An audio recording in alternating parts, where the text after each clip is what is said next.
नमस्कार। प्रादेशिक समाचार के साथ मैं उदय शंकर झा। पहले मुख्य समाचार। संसद का बजट सत्र आज से शुरू हो रहा है। सुबह 11 बजे राष्ट्रपति रामनाथ कोविंद का होगा अभिभाषण।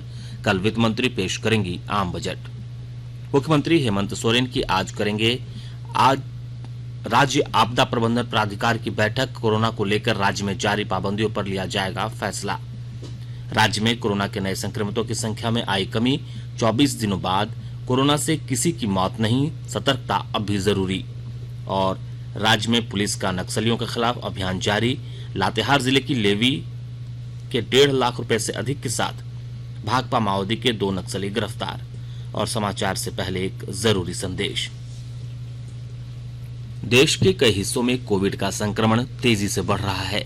हम श्रोताओं से सतर्क रहने और 15 से 18 वर्ष के बच्चों सहित अन्य लोगों को टीके लगवाने में मदद की अपील करते हैं। कोरोना वायरस का नया स्वरूप ओमिक्रॉन चिंता का कारण है। कृपया सुरक्षित रहने के लिए 3 सरल उपायों का पालन अवश्य करें। मास्क पहनें, 2 गज की सुरक्षित दूरी बनाए रखें, हाथ और चेहरे की सफाई का विशेष ध्यान दें। कोविड संबंधी किसी भी जानकारी और सलाह के लिए राष्ट्रीय हेल्पलाइन नंबर 01123978046 और 1075 पर संपर्क करें। वहीं राज्य हेल्पलाइन नंबर 104 डायल कर किसी भी समस्या का त्वरित समाधान लिया जा सकता है। और अब समाचार विस्तार से। संसद का बजट सत्र आज से शुरू हो रहा है।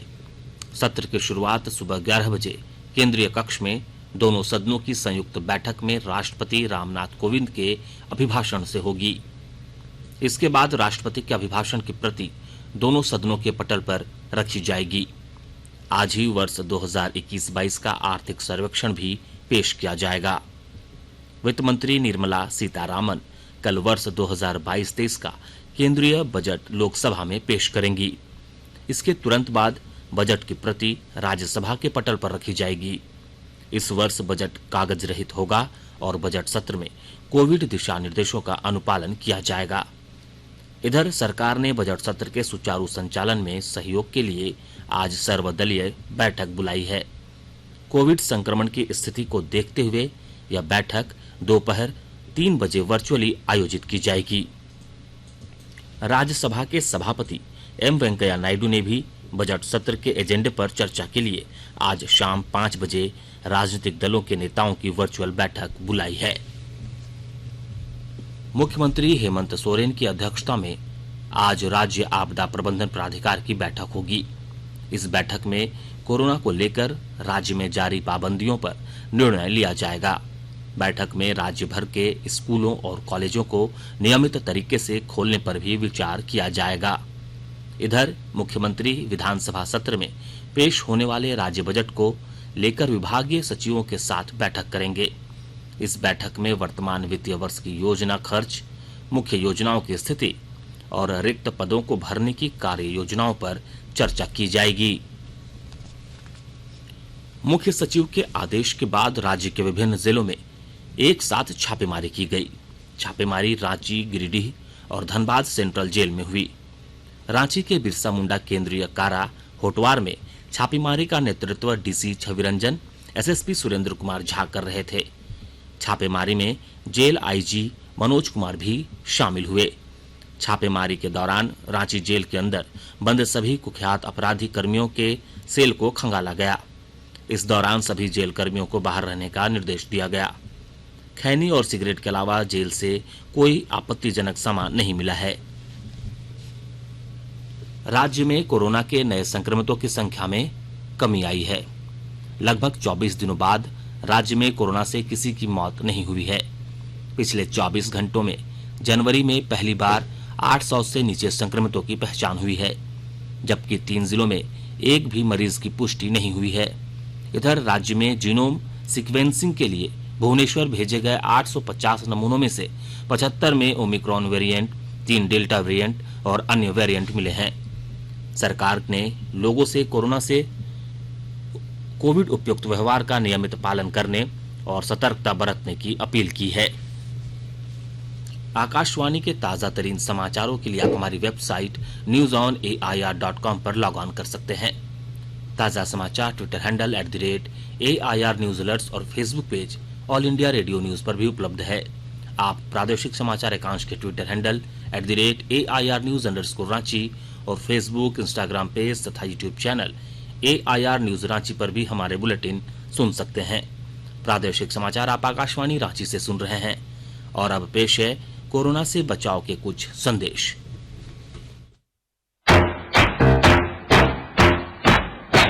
चलो मिलकर एक शुरुआत करें, चलो एक फैसला आज करें, मास्क नहीं तो टोकेंगे, कोरोना को रोकेंगे, चलो एक इरादा करते हैं, चलो एक इरादा करते हैं, मास्क नहीं तो टोकेंगे, कोरोना को रोकेंगे।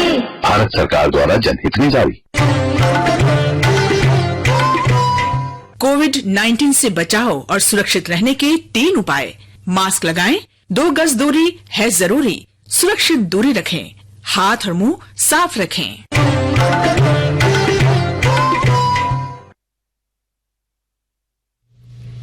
प्रधानमंत्री नरेंद्र मोदी आज शाम वीडियो कॉन्फ्रेंस के माध्यम से राष्ट्रीय महिला आयोग के 30वें स्थापना दिवस कार्यक्रम को संबोधित करेंगे।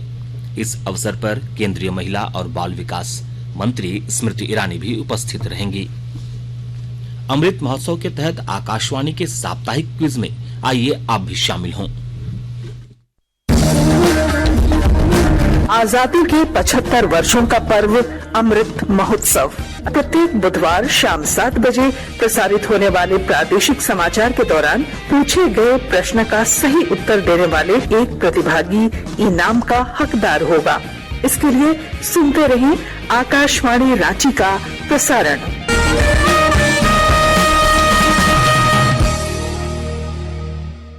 जागो ग्राहक जागो, जागो ग्राहक जागो। आजादी का अमृत महोत्सव के लिए सभी उपभोक्ताओं को शुभकामनाएं। हॉलमार्क सोने की शुद्धता सुनिश्चित करता है। हमेशा हॉलमार्क वाले सोने के आभूषण खरीदें। उपभोक्ता किसी भी शिकायत के लिए कृपया राष्ट्रीय उपभोक्ता हेल्पलाइन टोल फ्री नंबर 14404 पर संपर्क करें। उपभोक्ता मामले विभाग भारत सरकार द्वारा जनहित में जारी। जानो अपने अधिकारों को, अपने हक पहचानो, बेईमानों को सबक सिखाओ, ग्राहक अब तो जागो, जागो ग्राहक जागो, जागो ग्राहक जागो। जनजातीय मामले के केंद्रीय मंत्री अर्जुन मुंडा ने वाम उग्रवाद प्रभावित योजना के तहत खूंटी जिले के कर्रा प्रखंड के कूदा गांव में कल ITI भवन और छात्रावास का शिलान्यास किया। कार्यक्रम में पूर्व लोकसभा उपाध्यक्ष पद्म भूषण कड़िया मुंडा और खूंटी के विधायक नीलकंठ सिंह मुंडा मौजूद थे। कार्यक्रम को संबोधित करते हुए केंद्रीय मंत्री ने कहा कि कर्रा प्रखंड का कूदा गांव एजुकेशन का हब बनता जा रहा है। क्योंकि हम 75वां वर्ष पूरा करने के दिशा में आगे बढ़ रहे हैं और देश के प्रधानमंत्री ने पूरे देश के समस्त नागरिकों के माध्यम से संकल्प लिया है कि आइए मिल करके हम अपने राष्ट्र को समर्थ राष्ट्र बनाएं, श्रेष्ठ राष्ट्र बनाएं और अपने राष्ट्र को और राष्ट्र में रहने वाले लोगों को उन सारी चीजों से सही तरीके से जोड़ सके जो एक सामाजिक प्राणी के लिए अत्यंत अनिवार्य है। गुणवत्ता आधारित शिक्षा, बेहतर स्वास्थ्य, रोजगार और उनके जो जिस क्षेत्र में रह रहे हैं उसके जो सांस्कृतिक विरासत है उसको साथ लेकर हम आगे बढ़े। राज्य में पुलिस द्वारा नक्सलियों के खिलाफ चलाए जा रहे अभियान में एक और सफलता मिली है। लातेहार जिले की बहुआ टांड थाना पुलिस ने 2 भाकपा माओवादियों को लेवी के 1,70,000 रुपए के साथ कल गिरफ्तार किया है। SDPO राजेश कुजूर ने बताया कि पुलिस अधीक्षक लातेहार को गुप्त सूचना मिली थी। 2 लोग लेवी का पैसा लेकर महुआ डांड से छत्तीसगढ़ की ओर जा रहे थे। इस सूचना पर त्वरित कार्रवाई करते हुए छापामारी टीम गठित कर दोनों को गिरफ्तार किया गया। दोनों ने पूछताछ में अपने अपराध स्वीकार करते हुए बताया कि लेवी का पैसा छत्तीसगढ़ में माओवादी सदस्य लाजिम अंसारी को पहुंचाना था। पश्चिम सिंहभूम जिले के टोंटो थाना अंतर्गत नक्सल प्रभावित बुंडू गांव में एक दंपत्ति की हत्या कर दी गई। पुलिस की टीम ने जंगल से दंपत्ति के जले शवों को कल बरामद किया।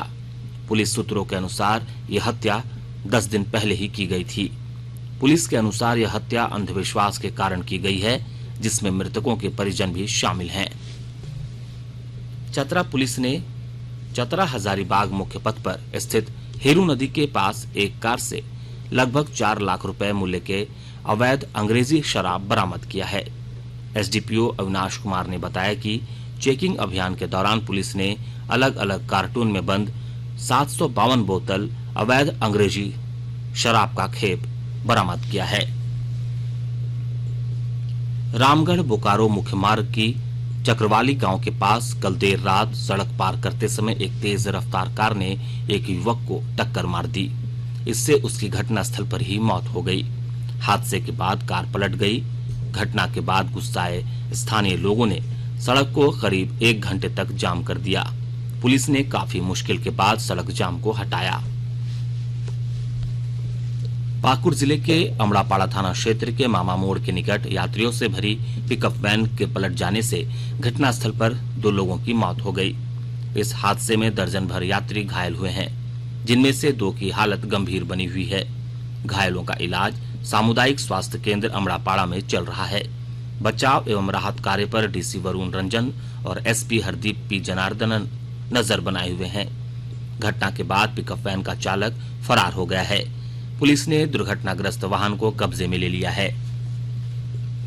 राज्य में आज से आसमान साफ होने के साथ ठंड में कमी आई है, जबकि मौसम विभाग ने 2 से 5 फरवरी तक राज्य के अधिकतर हिस्सों में हल्के से मध्यम दर्जे की बारिश होने की संभावना जताई है। रांची स्थित मौसम केंद्र के वरीय वैज्ञानिक अभिषेक आनंद ने बताया कि इस दौरान 3 फरवरी को कहीं कहीं मेघ गर्जन और वज्रपात होने की भी आशंका है। उन्होंने बताया कि अगले 2 दिनों तक मौसम शुष्क रहेगा, आसमान साफ रहेगा। इससे न्यूनतम तापमान में वृद्धि होगी और लोगों को ठंड से थोड़ी राहत मिल सकती है। और अब अखबारों की सुर्खियां। राज्य से प्रकाशित अधिकांश अखबारों ने आज के बजट सत्र शुरू होने, प्रधानमंत्री नरेंद्र मोदी की मन की बात कार्यक्रम में कोरोना के केस कम होने और पूर्व सांसद रविंद्र राय के वाहन पर हमले की खबर को प्रमुखता से प्रकाशित किया है। प्रभात खबर ने लिखा है, विभागों से रिक्त पदों की मांगी गई रिपोर्ट, सीएम आज करेंगे समीक्षा। दैनिक भास्कर की सुर्खी है, झारखंड में कोरोना की तीसरी लहर में 27 दिन में 1000 से नीचे आए सक्रिय मामले। दैनिक हिंदुस्तान लिखता है, रांची से चली राजधानी 2.5 घंटे लोहरदगा में खड़ी रही। दैनिक जागरण की सुर्खी है, पाबंदियां जारी रहेंगी या मिलेंगी छूट, आज होगा तय। रांची एक्सप्रेस ने लिखा है, राज्यपाल और मुख्यमंत्री ने राष्ट्रपिता की पुण्यतिथि पर नमन किया। वहीं अंग्रेजी दैनिक द टाइम्स ऑफ इंडिया और हिंदुस्तान टाइम्स ने अपनी सुर्खी बनाई है, भारत में 75% वयस्क आबादी को लगी कोरोना की पहली डोज। अंत में मुख्य समाचार एक बार फिर। संसद का बजट सत्र आज से हो रहा है शुरू। सुबह 11 बजे राष्ट्रपति रामनाथ कोविंद का होगा अभिभाषण। कल वित्त मंत्री पेश करेंगी आम बजट। मुख्यमंत्री हेमंत सोरेन आज करेंगे राज्य आपदा प्रबंधन प्राधिकार की बैठक। कोरोना को लेकर राज्य में जारी पाबंदियों पर लिया जाएगा फैसला। राज्य में कोरोना के नए संक्रमितों की संख्या में आई कमी। 24 दिनों बाद कोरोना से किसी की मौत नहीं, सतर्कता अब भी जरूरी। और राज्य में पुलिस का नक्सलियों के खिलाफ अभियान जारी। लातेहार जिले की लेवी के 1.5 लाख रुपए से अधिक के साथ भाकपा माओवादी के 2 नक्सली गिरफ्तार। इसके साथ ही आकाशवाणी रांची से प्रादेशिक समाचार का ये बुलेटिन समाप्त हुआ। नमस्कार।